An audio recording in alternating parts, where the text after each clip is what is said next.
Programa Café com Maná. Diferente dos outros, mas igualzinho a você.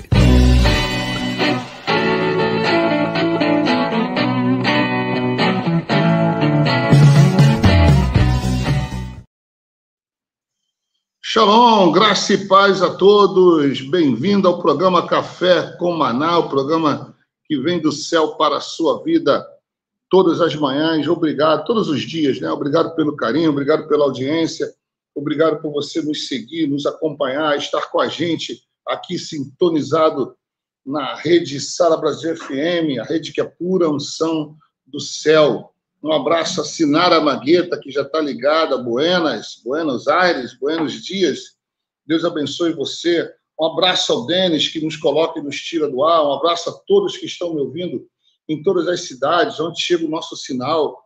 Pelo canal do YouTube também, os irmãos e amigos que estão aqui no YouTube. Omar, bom dia, Omar. Deus abençoe sua vida. Feliz aniversário vai ser para o Bispo Hugo hoje, tá? Hoje é aniversário dele, é o Manasser, tá bom? Pedi para o Denis aí fazer uma surpresa para ele aqui no programa. Vamos ver se o Denis consegue fazer. Amado Bispo Hugo, isso mesmo. Bom, bem-vindo a todos. Floripa, grande Floripa, um abração do meu tamanho, meus amigos e irmãos em Cristo, dessa terra maravilhosa, essa terra linda, estado maravilhoso. Um abraço a todos os gaudérios, gaúchos, né? Metade do Rio Grande do Sul hoje de luto. Ontem vocês conseguiram perder para aquele time pequeno, o Fluminense, a gente vai falar um pouco disso depois, mas um abraço assim mesmo a todos os colorados e gremistas que estão nos acompanhando, aos irmãos dessa querência amada, né, de Porto Alegre, Caxias do Sul, Bispo Edmilson, Bispo Júlio de Viamão, um abraço, Bispo João, daqui a pouquinho está com a gente, Bispo Marcelo, Bispo Cristiane, Deus abençoe vocês também. Um abração a todos que estão ligados, nos ouvindo no Rio de Janeiro. Deus abençoe a todos os cariocas. E quem não nasce na capital, sabia? Quem nasce no estado do Rio é chamado de fluminense. Eu sou carioca, eu não sou fluminense, tá? Quem nasce... Aí, ó. Saudações tricolores. Aí, ó. Sabia que ele ia... Eu não quero falar nada porque nossos ouvintes gaúchos, gremistas, né, que estão conectados com a gente, mas lutaram bravamente, né? Ganhamos nos pênaltis. Parabéns aos gremistas. Já zoei com eles aqui no bom sentido, né? Já zoei, né? Estão chorando. Pô, perder para o Fluminense é brincadeira, né? Que é isso, rapaz? O atual campeão da América, irmão. Que negócio de brincadeira? Isso está passado, bicho. Tá passado. É o atual campeão, meu irmão. Tá entre os 8 melhores do continente. Vamos para cima. Aquele time ali não vai longe, vai pegar o Atlético. Que vem Mineiro, o Atlético Mineiro. Atlético Mineiro, você vai ver. Deus é bom, Deus é bom. A frase do Bispo Hugo, não é a esperança, não é a última que morre. A esperança dele nunca morre, né? Verdade. A esperança de nós tricolores, né? Hã? Eu nasci no Mato Grosso do Sul, mas sou fluminense, viu? Você vê, né? Que coisa, né? É porque estudou em Niterói. Ele fez engenharia em Niterói. Niterói é estado do Rio. Quem nasce no estado do Rio é fluminense. E foi em Niterói que você nasceu para Cristo, né, Bispo? Então tem... Exatamente, lá que eu me converti. Lá que se converteu, né? Talvez aí tenha um significado. Eu sou carioca da gema, né? Então, não sou fluminense. Eu acho que você não é tão carioca quanto a minha esposa Gisela, que nasceu na Lapa. Que diz que o carioca legítimo é aquele que nasce na Lapa. Ela é. Aí é demais. Eu nasci em Cascadura. Nasci perto de Quintino Bocaiúva, né? Não, ela nasceu na Lapa. Mas cresceu em Quintino. Na Ordem do Carmo, o hospital que tem ali na Lapa, chamada Ordem do Carmo. Ela viveu em Quintino. Cresceu em Quintino. Quintino é onde o Zico nasceu, né? Então, ela deve ter conhecido ali os pais do Zico, os irmãos do Zico ali em Quintino. Eu nasci na família. Um bairro do Zico jogava carta com a avó dela. Aí, viu? Jogava buraco. Eram muito amigas. A dona Esther, esqueci o nome da mãe do Zico. Coimbra. Dona Tidinha. O apelido dela era Dona Tidinha. Então. E eu nasci indo da Central do Brasil em direção a Madureira, veio Quintino, Meyer, lembra? Meyer, Quintino, Cascadura. Você que é o carioca, eu que vou ter que te corrigir aqui, meu irmão. É que eu não andava muito de trem, né, Meyer, Engenho de Dentro. Isso.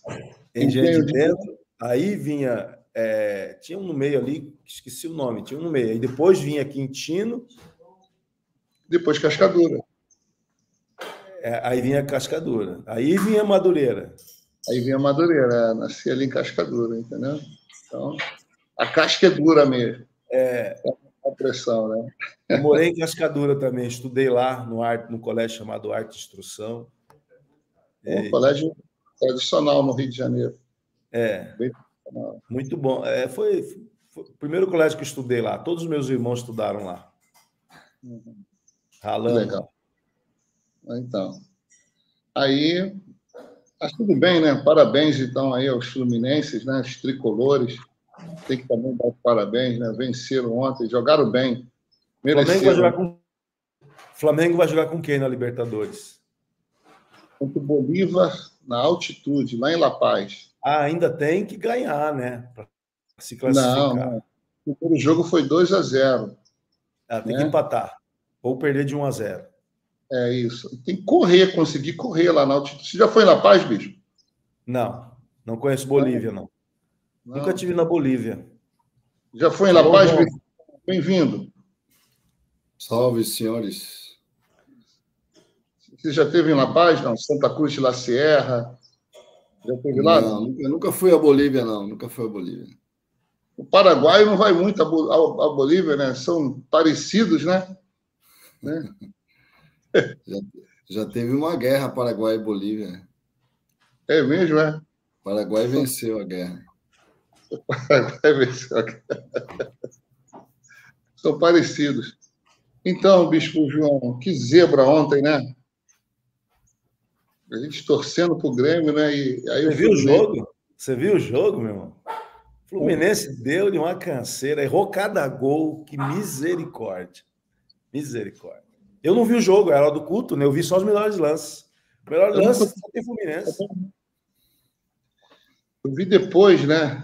Eu falei, meu Deus, o Bispo Hugo deve estar intercedendo lá, só pode ser. Entendeu? Bom, tá.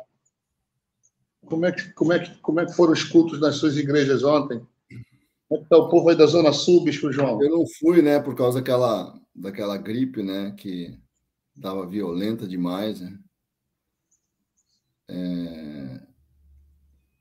Eu gastei aqui um rolo de papel higiênico com minha gripe ontem. Estava bem violento o negócio. Mas, olha, graças a Deus, hoje amanheci bem melhor, né? Que bom. Eu tinha até marcado um jejum para de terça a quarta, né? A igreja está em jejum, né? Eu não entrei por conta dessa gripe, né? Muito violenta, né? Mas vou fazer, acho que talvez eu faça na sexta-feira para compensar, né? Sim, sim. Então, hoje é aniversário do Bispo Hugo, né? Parabéns, Hugo. Muitos aqui aniversário, todas as bênçãos do Senhor. Obrigado. 64 anos. Alegria, shalom. 64 anos, gente. 64, porque o Omar foi o primeiro aqui, ó, a lembrar aqui no grupo, aqui no chat do Omar Nasser, né? Cara, 64 anos, hein? 64, hein? João, o Jacaré está aqui em São Paulo. Ontem saímos para almoçar. Eu sei que os ouvintes aqui não tem nada a ver com isso, mas o Jacaré é um amigão nosso lá de Porto Murtinho, amigo de infância, morou com a gente no Rio. A gente estava lembrando cada episódio ontem, João, lá no Rio de Janeiro que a gente viveu. Foi muito bom, muito bom. Ele está voltando para Campo Grande hoje, foi muito bom. Então, ó, já vou aqui. Bispão, parabéns, Deus abençoe. Obrigado. Toda sorte de bênçãos na sua vida, sua família, seus filhos, netos, sua descendência, né? Hoje eu vou ligar para o Humberto, porque eu pedi desculpa para ele que eu não lembrei do dia 3 ali, que é o aniversário dele, meu irmão mais velho. Graça de Deus aí, entendeu? Hoje o nosso tema é um tema que sempre me chama muito a atenção, né? Antes disso, eu queria alertar que parece que vão sair as pesquisas hoje, né? Sobre, parece que saiu uma pesquisa hoje sobre a Prefeitura de São Paulo, né? E há muita curiosidade, né, em torno da situação em que se encontra a eleição em São Paulo, né? Porque as pessoas querem medir o efeito Pablo Marçal, né, por conta dessas aparições que ele fez nos debates, né? Aliás, é interessante que esses debates que houve lá em São Paulo, e só os debates de São Paulo, né, nacionalizaram, né? O Brasil inteiro comentou esses debates, e a razão de ter nacionalizado é o Pablo Marçal, né? Como ele é um cara com uma capilarização de seguidores muito grande no Brasil, né? E ele conseguiu fazer com que muitos dos seus das suas intervenções nos debates viralizassem, né? A história da carteira de trabalho, a história da fungada, né? Quando ele insinuava, né, inclusive parece que a Justiça Eleitoral concedeu o direito de resposta, né, ao Guilherme Boulos, né, por conta daquela insinuação, né, de que ele é consumidor de cocaína, né, aspirador de pó, comedor de açúcar, todas aquelas coisas que ele insinuou no debate, né. E eu estava pensando, né, eu vi um comentário de alguém falando: o Brasil inteiro está vendo o debate por causa do Marçal, né? Que ele é um fator novo nas eleições, né? Num estilo bem controverso, né? Que é um estilo agressivo, um estilo de desmoralizar os demais, né? De atacar, né? Mas que parece que tá dando certo, né? Parece que ele está subindo nas pesquisas. Isso vai, na verdade, isso vai aparecer hoje, né, de uma maneira mais manifesta, né? Há quem goste, né, desse estilo mais agressivo. Eu vi um comentarista conservador, muito conservador, falando assim: olha, não é o ideal que a pessoa se comporte dessa forma num debate público, né? Mas, ao mesmo tempo, aquilo é um circo, né? Você tem candidatos ali que jamais poderiam estar disputando, e acho que ele está se comportando como quem se comporta num circo, né? Mas é uma questão bem controversa, né? Porque ele se coloca como cristão, né? Como membro da comunidade evangélica, né? E não deixa de representar esse segmento, né? De uma certa forma, né? Embora não sei se ele tenha vinculação com alguma igreja, né? Eu também eu acho que essa estratégia dele, né, está gerando desconforto, viu? Eu tenho conversado com algumas pessoas que no começo estavam tendendo a apoiá-lo, mas pela forma denegrir a imagem do outro, né, do próximo. Por mais que o outro seja isso, seja aquilo, não é muito evangélico, né? Não é muita característica do evangélico fazer isso, né? Ficar desprezando, denegrindo, expondo o outro, né? Isso está gerando um desconforto, né, nos eleitores. Isso acho que, pelo menos, vamos dizer assim, quem não gosta disso, né, quem se sente incomodado com isso, pode sair o tiro pela culatra, né? Eu vi um comentário na Veja ontem que é provável que haja uma mudança no quadro das pesquisas hoje por causa do desempenho dele. Quer dizer, é possível que ele suba mais do que o previsto, né? Isso, na verdade, só vai se confirmar depois que saírem as pesquisas, né? Mas é possível que ele já comece a estar ali na linha dos primeiros colocados. Se isso acontecer, você vai ter um elemento muito novo, né, nessa campanha. Eu acho que ele vai calibrar, né, as intervenções dele, né? Eu acho que ele fez essa primeira estratégia, né, mais agressiva, justamente para chamar a atenção, né? E agora cabe a ele equilibrar, né? Cabe a ele assumir uma postura mais de estadista, né? e menos circense, vamos dizer assim, né? A ver, né? Eu também vejo que é pura estratégia dele, né? É pura estratégia. Ele deixa bem claro que a intenção dele, e aí eu acho que ele ganhou essa popularidade, é o Boulos, é atingir o Guilherme Boulos. Ele fala, enquanto tiver homem aqui nessa cidade, tiver xerife, você nunca vai ser prefeito aqui. Né? Então, ele atrai toda a rejeição do Boulos para ele, né? Assim, no sentido positivo. Né? Então, ele, atirando no Boulos, ele começou a crescer. Eu creio que quem o orienta politicamente acertou. Eu acho que acertou, porque ele cresceu bastante. Né? Essa estratégia dele está dando certo. Agora, se vai chegar ao segundo turno, se realmente isso vai acontecer, a gente ainda não sabe. Hoje a pesquisa vai dar uma perspectiva em relação a isso, né? O sistema não quer ele, né? Não quer, porque já existem... É possível que ele não consiga nem ser candidato, né? Porque tem a justiça eleitoral, né? E hoje a justiça, nós sabemos,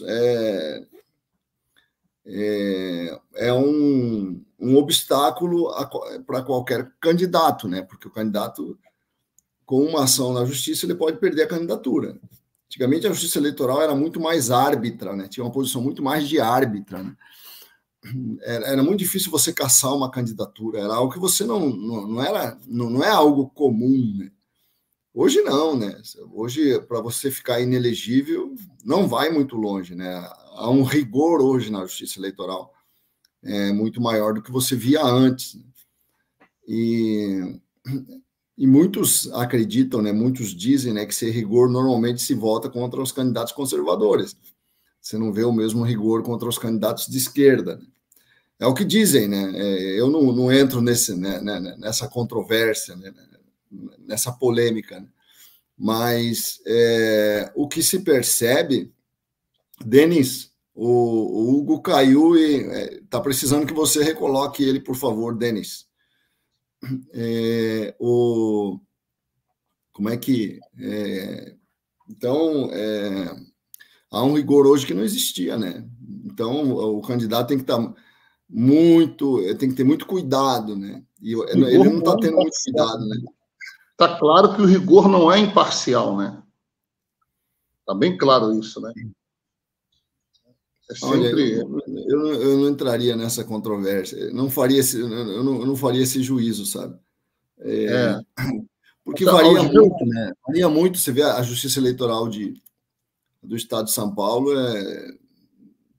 vai ter o primeiro teste com essa eleição, né? Nessa nova configuração. Denis, cadê o Denis, hein? Acho que é a internet do Bispo Hugo que tem que voltar lá, Bispo. Eu acho que é isso. Ele disse que estava aguardando, né? Não, caiu. O Bispo, a Justiça Eleitoral, ela é estadual ou ela é federal? A Justiça Eleitoral, ela é federal, mas cada estado tem cada estado tem o seu tribunal regional, né? Embora esse tribunal regional seja um órgão federal, é formado por juízes estaduais. São os juízes estaduais que fazem o papel de juízes eleitorais, né? No tribunal, quem faz... você tem 7 juízes, né? São 3 juízes, 2 desembargadores e 2 advogados. Um desses juízes é um juiz federal, né? Pode ser um desembargador federal também. Então, são 4 juízes estaduais, então, 1 juiz federal e 2 advogados.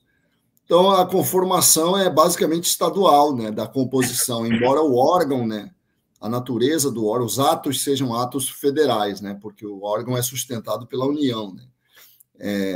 O órgão integra a União Federal. Mas a formação, como no início da Justiça Eleitoral você não tinha juízes federais suficientes, criou-se essa composição, né, de 1 juiz federal e 4 juízes estaduais para formar o tribunal. No primeiro grau, e nas eleições municipais, quem atua na frente é a justiça de primeiro grau. No primeiro grau, quem atua são os juízes estaduais, por delegação, né? Eles recebem uma delegação federal, né, para atuarem nas eleições como juízes eleitorais. Então, são muitos juízes estaduais, né, e deve ter não sei quantas zonas eleitorais tem, né, em São Paulo. Aqui são por exemplo, aqui no Rio Grande do Sul são umas 200 zonas eleitorais. Cada zona eleitoral tem um juiz estadual que responde por essa zona como um juiz eleitoral. É isso. Hugo, vamos lá para o tema, então? Vamos lá. Eu pensei muito no que a gente conversou na segunda e na terça, né, sobre a estrutura emocional do líder, do crente. E o tema que eu quero abordar hoje é a necessidade que a sociedade tem de líderes saudáveis, né?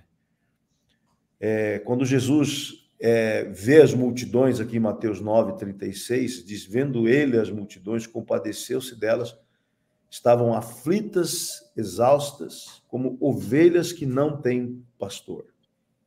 E se dirigiu aos seus discípulos: a seara, na verdade, é grande, mas trabalhadores são poucos. Então, a gente passa a perceber, né, como a humanidade necessita dessa questão de modelos, referências, homens e mulheres que sejam referência na sua sociedade. Eu creio que isso está gerando uma sociedade em desequilíbrio, né? Porque hoje existe uma defasagem nessa questão de valorizar caráter, valorizar integridade, valorizar pureza, valorizar alguém que faça parte de uma família bem montada, uma família, vamos dizer assim, bem harmonizada, né? Então, eu acredito que esse tema aqui é um tema que me chama a atenção, porque nós vemos realmente uma situação hoje, o Brasil, vemos uma gama de pessoas hoje. Hoje nós temos aí, na média, de 40 milhões de evangélicos no Brasil, né, vivendo uma nova cultura, vivendo a proposta do evangelho e sendo influenciados por líderes, né? Então, esses líderes que se levantaram no Brasil, que são os pastores, nós vemos muitos líderes que têm feito muito bem ao Brasil, né? Você vai nas comunidades mesmo, quantos pastores estão lá nas comunidades, aqui em São Paulo, né? Tem muitas comunidades e muitas igrejas dentro dessas comunidades, onde esses pastores fazem um trabalho social fantástico, um trabalho de restauração de vidas, ajudam muitos homens a saírem dos vícios. Então, na medida que temos lideranças fortes e lideranças saudáveis, nós teremos um reflexo na sociedade. E como é que vocês veem isso? Vou começar pela ordem aqui, o Kennedy, mas antes só queria agradecer o pessoal que está participando aqui no chat. A Sinara está aqui, o Omar, o Rômulo, o Omar e o Rômulo são da ZN, né? Lisiane, o Hernanes, o Kennedy Prado, não sei quem que é esse aqui, não, está aqui também. A Barbearia Dom Rafael, Maria do Socorro, Maria Rodrigues, está aqui, a Carla Casparotto e quem mais que está aqui de novo? Reginaldo de Assis e Wagner Freitas. Muitos aqui me cumprimentando pelo meu aniversário. Obrigado, queridos, pelo carinho, né? O pessoal aqui me cumprimentando pelo aniversário. Que Deus abençoe a todos. Bom, voltando aqui à pergunta. Como é que você vê isso, Kennedy? A necessidade que a sociedade tem de líderes fortes, líderes equilibrados, líderes que realmente ajudam a sociedade, não só no aspecto de ações, de obras, mas também no aspecto de referência e de modelo. Bom, todos são líderes. Eu parto desse princípio que todo ser humano, todo homem, toda mulher, ele é um líder dentro da sua esfera de atuação, seja na família, na escola, na igreja, na sociedade, no bairro, né? Um pai, uma mãe, um filho, todos são líderes no sentido de influenciar, certo? Agora, o que eu vejo desse fator é que poucas pessoas, e aí eu creio que esse pouco é um problema, porque isso não é ensinado. É interessante, não é ensinado como ser um líder, né? Como liderar, o que é liderar, né? Qual a diferença de liderar e mandar, qual a diferença de liderar e gerenciar. Assim como não se ensina no Brasil vida financeira, né, finanças, também não se ensina a ser um pai. Esse também é uma cadeira que falta, né, nas escolas, nas famílias, porque todos, de alguma maneira, são líderes no seu espaço, dentro do seu território, né? E quando nós vemos essa falta de liderança, né, hoje na política, na sociedade, na família principalmente, nós percebemos claramente o quanto os valores estão enfraquecidos, né, e são facilmente vencidos por outra linha de pensamento. Eu estava assistindo com a minha esposa uma série chamada The Crown, que fala da rainha Elizabeth, né? E essa série mostra a liderança dela, né, como monarca na Inglaterra, né, o quanto que ela teve que enfrentar as adversidades da monarquia, dos políticos, na família. E durante a série dá para perceber claramente que ela foi treinada pelo seu pai para isso, né? Ela absorveu, ela foi treinada, ela foi ensinada a ser uma liderança, a exercer o seu reinado, a tomar decisões que contrariassem a opinião pública, que contrariassem o gosto da sociedade. E hoje os líderes, eles querem ser muito mais pop, né? Muitos líderes do mundo, eles querem muito mais o like, né? Então, eles falam para a sua plateia. Um influencer, por exemplo, não é um líder. As pessoas acham que todo influencer, essa palavra influencer está na moda, as pessoas influencers estão aí todo mundo se diz influencer. Por exemplo, o influencer não é um líder, o líder é aquele que dá exemplo, que lidera pelo exemplo, muito mais do que pelas palavras. E a igreja, olha só, ela é a maior escola de liderança na Terra. Antes era para ser a família, né? Isso era papel fundamental de uma família, né? Formar os filhos para exercerem liderança, a filha como mãe, o filho como pai, no futuro pai. Mas a igreja hoje assume esse papel de formar líderes na sociedade. É a igreja, pelo menos falando dentro do nosso ministério, olhando a nossa formação de liderança, né, como nós formamos as pessoas para serem cristãs, nós formamos já com todo esse globo, né, de ser testemunha de Cristo, mas também de ser uma pessoa que vai influenciar, que vai continuar levando as bandeiras do evangelho para a sociedade, para a família, para a rua, para o bairro.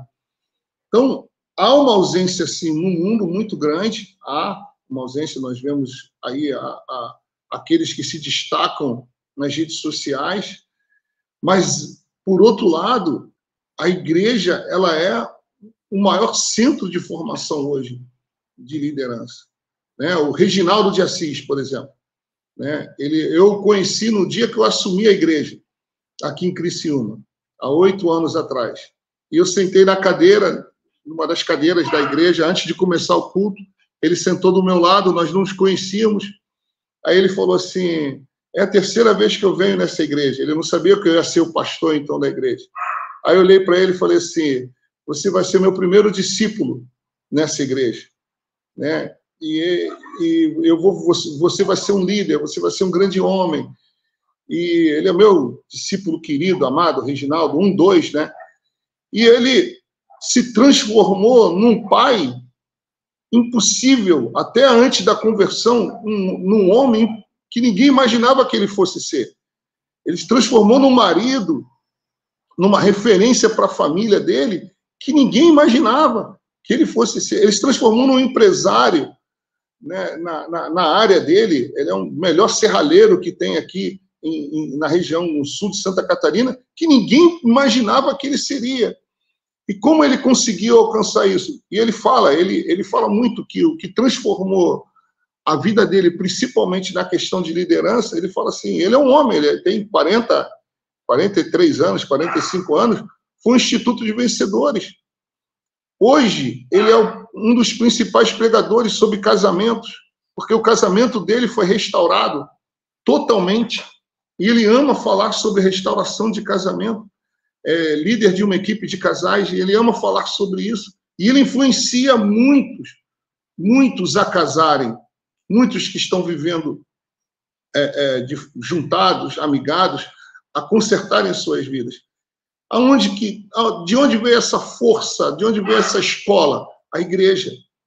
A igreja é isso. A igreja forma, ela transforma, ela faz de uma pessoa sem propósito, sem missão, sem visão, um líder, né, que pega uma bandeira, como aquele filme Patriota, quando o Mel Gibson, o exército recua, e aí ele pega a bandeira, porque a bandeira, né, e aí tem aquela palavra Jeová Nissi, o Senhor, minha bandeira, o exército tem que ir para onde a bandeira estava indo. Ele pega a bandeira e vai na contramão, o exército recuando, ele avança com a bandeira, e aí todo aquele exército vê a bandeira avançando, e eles avançam, quer dizer, o líder é aquele que carrega a bandeira contra a maré, na contramão de todo um sistema, né, na contramão da moda, da modernidade, né, de tudo que hoje a mídia coloca. O líder é aquele que tem coragem de pegar a palavra de Deus, de andar com a Bíblia na mão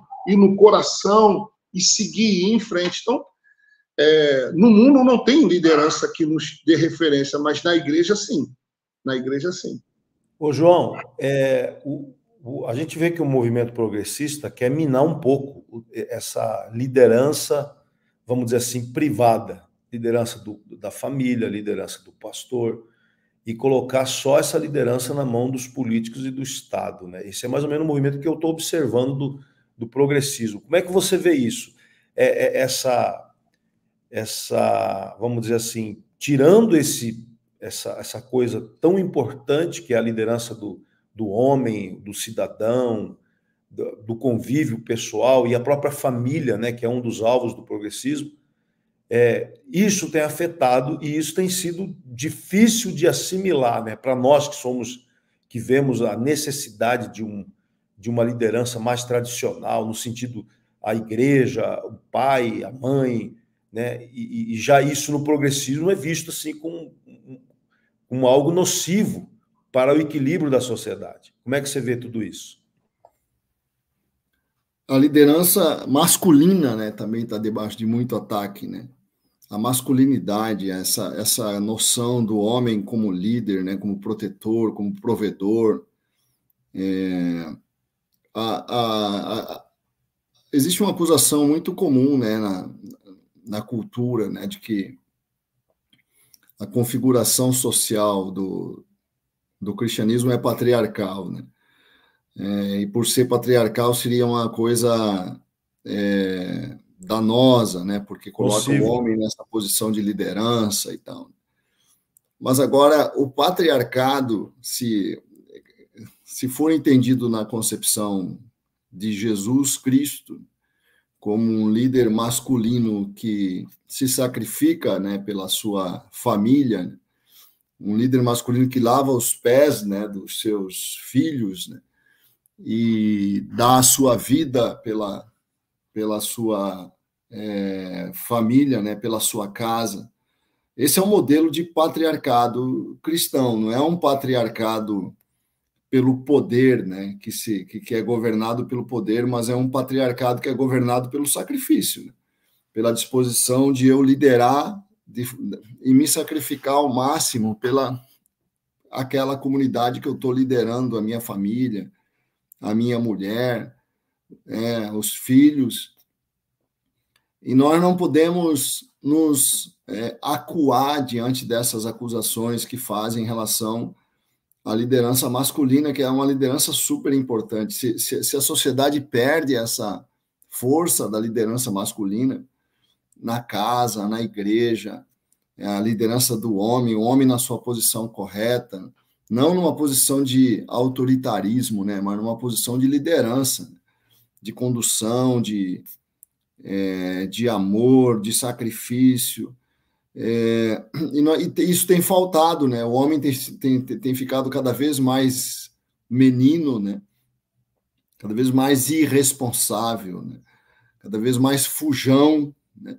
E há uma carência do homem que assume a responsabilidade, que vai à frente, que aceita os riscos e lidera a sua casa, a sua família com amor, né?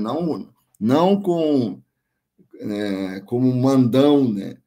Como um chefe mandão da sua casa, mas como um líder, é o primeiro a se sacrificar, é o primeiro a se entregar. Ele faz as coisas difíceis, a parte do trabalho ele assume. Há uma beleza nisso, né? Jesus é o que Jesus ensina, né? Mas ao mesmo tempo ele tem que ser o líder, né? Você não pode abafar essa liderança, você não pode destruir essa liderança. E a igreja tem carecido desse tipo de liderança, né? Porque os homens na igreja estão muito voltados para si, né? O sonho de Deus é uma igreja forte, a igreja é o sonho de Deus, né? A Bíblia diz, isso está muito claro, né? Mas nós vemos poucos homens na igreja dispostos a se sacrificar para que a igreja cresça, para que a igreja avance. Então, há uma carência, né, de liderança, talvez por conta de haver pouca instrução sobre isso, né, do homem assumir esse papel, né? E a mulher também, a mulher auxilia o homem na sua liderança, né? É o que a palavra de Deus fala, né? A mulher lidera ao lado do homem, né? Embora a liderança na concepção desse, vamos dizer assim, patriarcado de amor, né? Que é o patriarcado de Cristo, né? Que não é um patriarcado de poder que tanto nos acusam, né? A mulher está ao lado do homem, a mulher foi tirada do lado do homem para estar ao lado dele, para auxiliá-lo, né? E ela compreendendo isso, ela fortalecendo essa liderança masculina, ela própria se fortalece, né? As mulheres ao lado de bons homens que são bons líderes, homens que se sacrificam por sua casa, homens que são amorosos, né? Homens que não são autoritários, né? São mulheres fortes, né? Mulheres fortes, com opiniões fortes e sabem muito bem o que querem, né? Sabem muito bem a direção a tomar para a sua casa. É um desafio, mas eu acredito que nós não podemos abrir mão disso, não podemos nos intimidar pela cultura do mundo, não podemos nos intimidar por essa pressão que quando o mundo, mas é patriarcal, eu falei, e qual que é o problema de ser patriarcal? Se for um patriarcado de amor, né, um patriarcado encaixado no modelo de Jesus, né, não tem problema nenhum. Quem que não quer um patriarca como Jesus? Quem que não quer ser liderado por um patriarca como Jesus? O interessante, né? Porque, João, a gente observa aqui no movimento progressista, que acaba sendo um movimento que estimula a liberdade sexual, o feminismo, e indiretamente ou diretamente acaba ferindo esse patriarcado, né? A Gisela está aqui do meu lado. A ideia, assim, só fazendo aqui um adendo, né? O problema é que o mundo hoje vive um igualitarismo, um igualitarismo que não é... Eu ia falar isso. A democracia, né, exagerada, né, em tudo. Tudo tem que ser democrático, tudo tem que ser igualitário, e isso está gerando um desequilíbrio na psique da humanidade. A humanidade está doente psicologicamente. E a Gisela está falando que tem que ter um patriarcado e um matriarcado forte, né? Quer dizer, uma matriarca que faça seu papel de liderança junto com o marido, que é patriarca, né? Quer dizer, um equilíbrio, né? Tem a mulher sabendo desempenhar seu papel. Não podemos ter uma mulher também reprimida do lado do homem, né? Não pode estar ali, como o João falou. É uma liderança que inspira, que leva a pessoa a dar o seu melhor dentro da sua família, dentro do seu trabalho, no âmbito do seu convívio. E nós vemos hoje uma ação, né, que quer trazer igualdade em tudo. Na verdade, no meu ponto de vista, é tirar, sabe, aquela latinha debaixo da pilha para desmontar tudo, para se reconstruir, trazer uma proposta onde o Estado vai ser a solução para tudo, o Estado vai educar os filhos, o Estado vai definir onde você vai morar, o que você vai ter, quanto você vai ganhar. Nós vemos hoje um movimento que quer roubar a liderança do ser humano e entregar para o Estado. E o ser humano vai ser um bando de robotizado, né, que vai viver para comer, beber, trabalhar, dormir e não pensar em nada. É assim que eles querem a humanidade, uma humanidade completamente conduzida por uma gama de intelectuais, né, que vão estar no poder. E isso, eu creio que está gerando muito desequilíbrio e as pessoas estão perdidas, né? Então, os jovens não têm referência, uma sociedade sem referência é uma sociedade perdida, né? Uma sociedade... Você tem na Inglaterra escolas fazendo transição, né? Transição de pessoas, transição de sexo das pessoas, né? Trabalhando na transição de alunos, né? De adolescentes alunos, sem comunicar aos pais. Você vê como as coisas estão. Os pais não sabem que lá na escola estão trabalhando a transição de seus filhos. Isso está acontecendo na Inglaterra, está acontecendo nos Estados Unidos. A loucura chegou a um nível, né? E eles não contam para os pais, porque os pais não entenderiam, os pais iam atrapalhar o processo. Você vê como as instituições querem substituir o papel da família. E ali o garoto vai sendo alimentado com aquelas ideias, né? Um adolescente ele já é frágil por natureza, a identidade dele é frágil, inclusive a identidade sexual dele é frágil. Todos os aspectos da identidade do adolescente é informação, por isso é frágil. Então, se você começar a alimentar, dizer para ele que o problema da angústia dele, o problema da depressão, do senso de inadequação que ele enfrenta, é porque ele está ele é uma pessoa de outro sexo, né, mas que está no corpo errado, uma alma de outro sexo no corpo errado, para ele pode ser uma solução, né? Será que não é por isso que eu estou me sentindo tão mal, né? E todo adolescente se sente muito mal, né? Todo adolescente se sente inadequado, fica procurando uma razão para explicar por que ele é tão... ele se sente tão desconfortável em relação a si mesmo, né? Quando aparecem essas soluções, ele acaba acreditando. Não é à toa que cresceu 4.000%, né? O número de transições na Inglaterra, em alguns países, né? Porque é muito fácil você influenciar um adolescente, né? Não, o teu problema é esse, né? Ele está doido para saber qual que é o problema dele, por que ele é tão inadequado e desconfortável consigo mesmo, né? E aí vem uma estrutura, né, como a escola, toda essa propaganda que a gente vê aí no cinema, na cultura, né? Eu falei, o meu problema é esse. Por isso que você exclui a família desse processo. Vocês percebem que, falando disso, um pouco disso que o Bispo João falou, que alguns anos atrás, algumas décadas atrás, aos 18 anos, 16, 18 anos, um menino já era considerado homem maduro, porque trabalhava, porque tinha responsabilidades, né? Vocês perceberam que hoje, você falar que um homem maduro, alguns com 40, você olha para um homem de 40, às vezes você não sabe se ele tem 14 ou 15 anos de idade, de mentalidade, né? Essa diferença é muito nítida nos dias de hoje, né? Em Israel, um homem ali em Israel, ele fica pronto antes dos 18. Ele está pronto. Ele está pronto para a guerra, ele está pronto para a vida, ele está pronto para lutar, ele está pronto... Viu a diferença? No Japão também é bem mais cedo a formação. Por quê?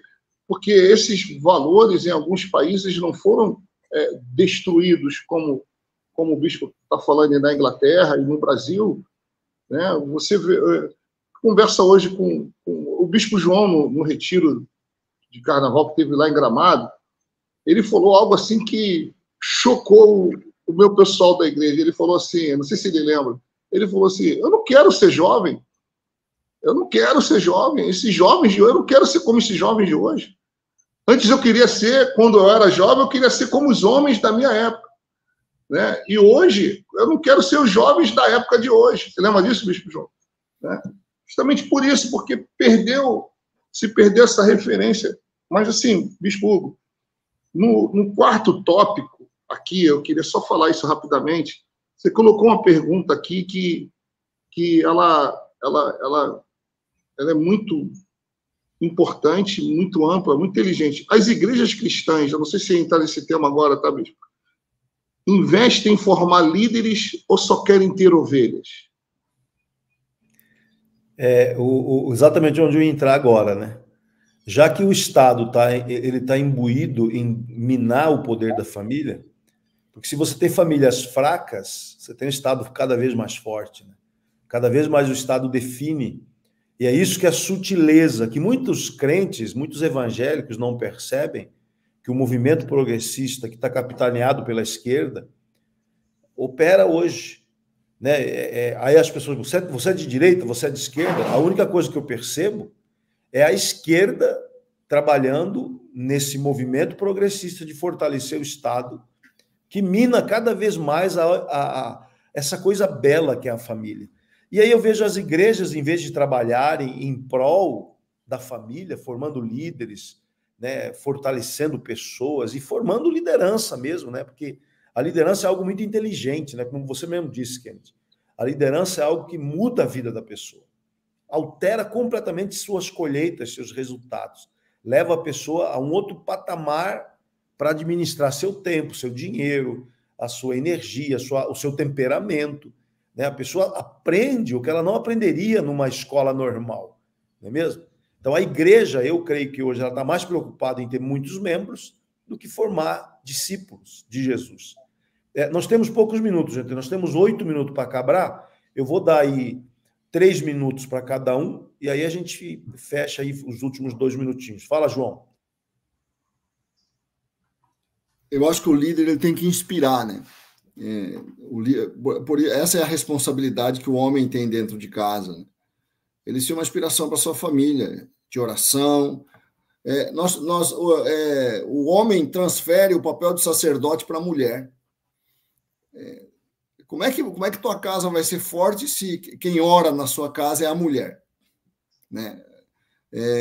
O homem não é... os assuntos de espiritualidade ele transfere para a mulher. Você vai ser um homem fraco, um homem sem espiritualidade. A espiritualidade vem da presença de Deus. Você tem que ser o que ora na sua casa. Né? E você que tem que inspirar a tua família a uma vida de oração, de leitura da palavra, de conhecimento de Deus. O homem tem que assumir essa liderança espiritual, né? O homem de Deus. Nós temos que reconquistar na vida cristã o caráter masculino da fé. Né? O caráter feminino é importante, mas já está muito bem assinalado. Né? Eu percebo que as igrejas têm muito... Normalmente as igrejas têm muito mais mulheres do que homens. Né? E tem toda essa imagem que o mundo tem da religião como uma coisa mais feminina. Né? Salvo na fé muçulmana. Né? Na fé muçulmana está bem acentuado esse papel do homem, né? Na religião. Mas no cristianismo falta essa postura de o homem assumir a vida de oração, a espiritualidade, a direção de Deus, a voz de Deus. O homem tem que ser, né? Tomar a frente dessa posição de sacerdote, de ser o líder da sua casa. Né? E a igreja tem que trabalhar nisso. A igreja tem que trabalhar com os homens para que ele tenha essa postura, né? De sacerdote. Não pode entregar... É incrível isso, como a gente não percebe isso, mas o sacerdote da casa normalmente é a mulher. Na minha casa era assim, quem tinha espiritualidade era a minha mãe. Minha mãe que ia lá orar, meu pai não queria saber de Deus, entendeu? Embora ele fosse um homem que tivesse uma posição forte, masculina e tudo mais, nesse aspecto, era muito frágil, né? Porque ele não acreditava em Deus, né? E ele via a espiritualidade como uma coisa feminina, né? Acho que ele recebeu essa impressão, né? Eu não sei se a fé católica, né? Não sei se a fé católica passou muito essa coisa, né? Da fé como uma coisa mais fraca, né? Mais frágil, né? Sem força, né? Aquele Jesus assim sem força, né? E influenciou de uma certa forma a liderança masculina, né? Perdeu um pouco esse sacerdócio masculino, que é fundamental, eu acredito, para a igreja. E aí, Kennedy? Olha só, no judaísmo, olha aqui, eu pesquisei aqui só para ter certeza, né? Aos 13 anos, um bar mitzvah, certo? Ele é considerado adulto em Israel. É o filho da lei. Né? A partir de 13 anos ele é filho da lei. Né? É isso. Aqui, uma pessoa considerada adulta, né? Ela é considerada adulta, um menino aos 13 e a menina aos 12 anos de idade. Adulto, né? A maioridade penal lá já é aos 18 anos, mas já é considerado adulto. Sabe? Esse adulto aqui é preparado, né? De estar preparado, de ser preparado. E isso acontece na família, né? Esse papel a igreja tomou, a igreja exerce, porque a família não exerce mais esse papel de formação. Aliás, é uma lacuna que nós temos que preencher. Nós temos que educar a igreja, além do seu papel evangelizador.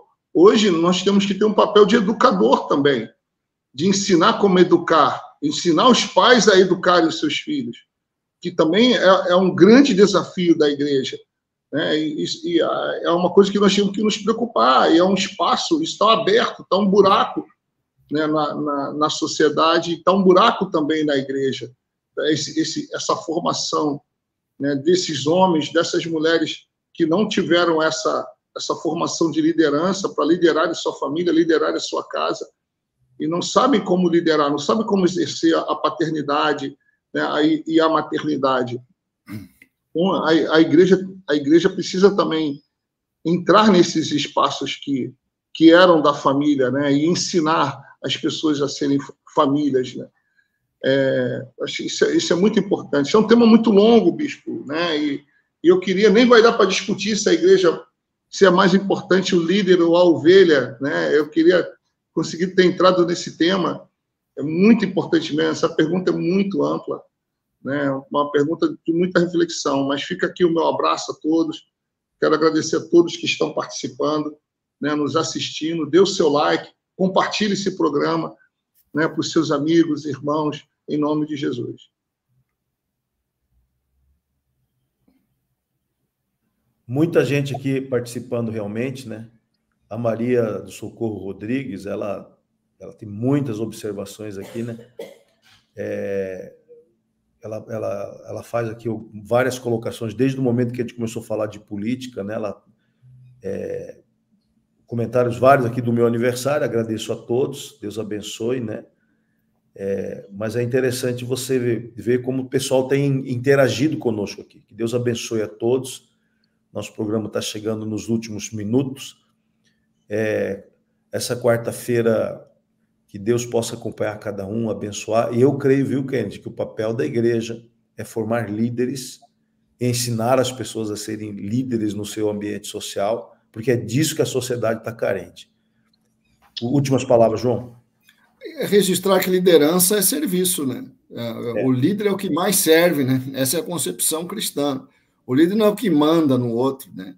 Claro que ele, se precisa, ele vai ordenar, né? Cabe ao líder estabelecer a ordenação da comunidade que ele lidera, né?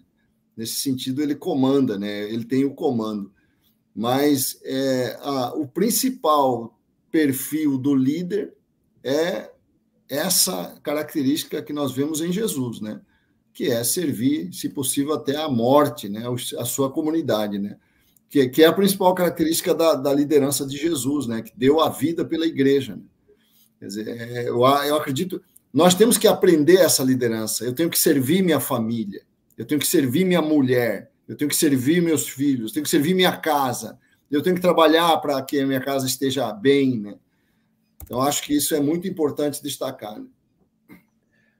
Deus abençoe a todos, um abraço ao Denis, obrigado pela participação de todos e tenham uma ótima quarta-feira na presença de Deus. Um grande abraço aí, fiquem na paz.